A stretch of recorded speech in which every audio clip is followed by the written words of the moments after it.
afternoon, I wear the recognized symbol of home, black.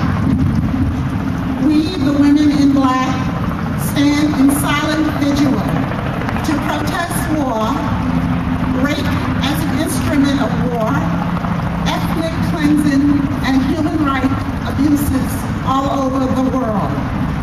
In New York City, in London, in Tokyo, in Tel Aviv, in Rome, in Belgrade, in Johannesburg, Bogota, and thousands of other towns and rural communities around the globe.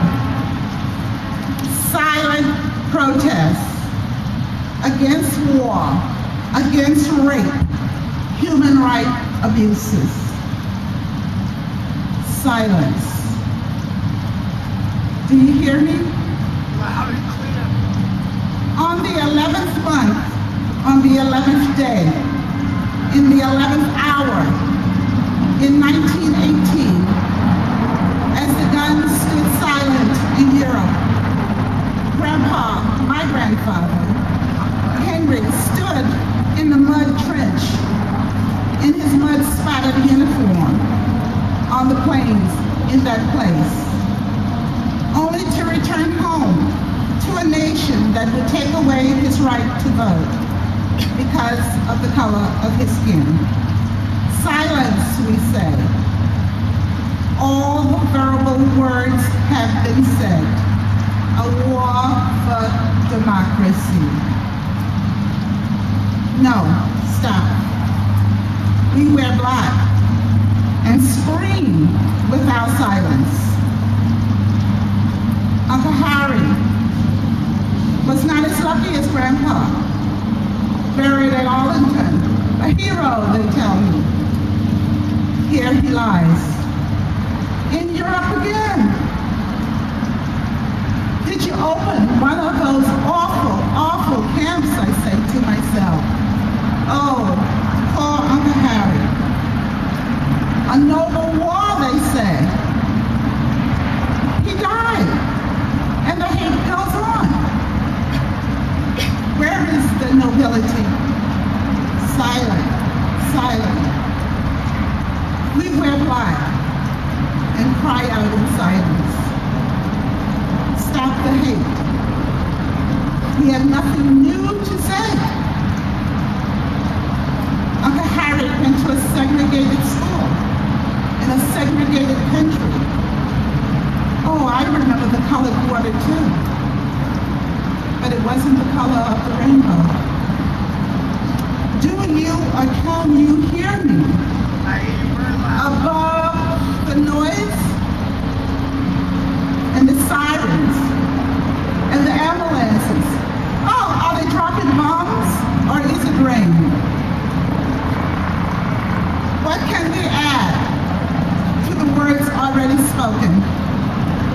Women in black in 1988. Israel, Jews, Muslim, Christian women, standing in silence. Sisters forever. Why?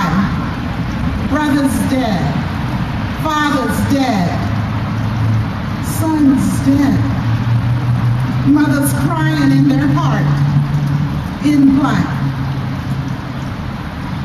Another group of mothers standing in another plaza, Argentina, International Convention for the Protection of All Persons from Enforced Disappearance. Ooh, somewhere there is a family.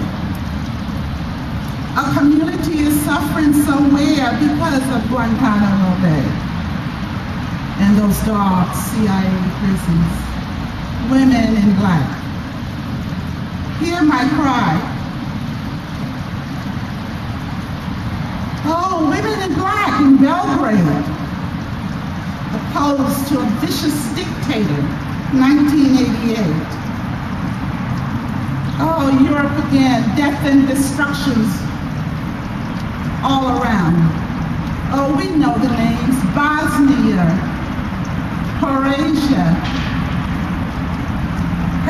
Herzegovina, Kosovo, oh so far away. Nathan Johnson Jr., a name on a wall that means nothing to you, but everything to me. A cousin, an only son, an only child. Oh, what a wall, black granite wall in Washington, D.C. Yes, I read the last letter to you. Oh, there are water buffaloes here, he said.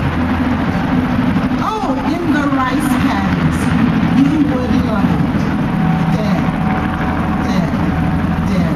It used to go on, and I went right.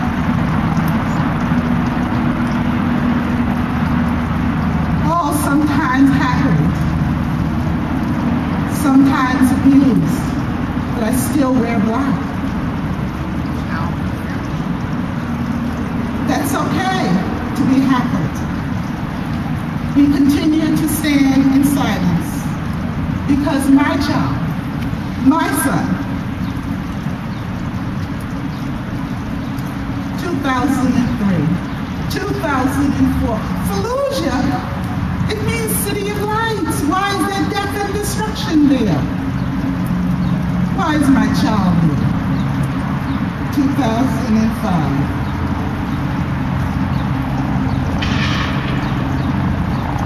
Why should I dread war? Silent, because I have nothing to say. I welcome my son back home, but I still moan. And I will continue to moan until the day I die. For I ain't gonna study war no more. I wear black the morning clothes. I know religion is in great dispute these days. Disrepute, I guess we would call it, right? But the other day I was reading a story written 2,000 years ago about those in power, then called the Pharisees, but we know who the Pharisees are today. And they were demanding of the disciples to tell them why this man who called himself a rabbi and a teacher was eating with those who were dispossessed or the sinners of his time. And he took them back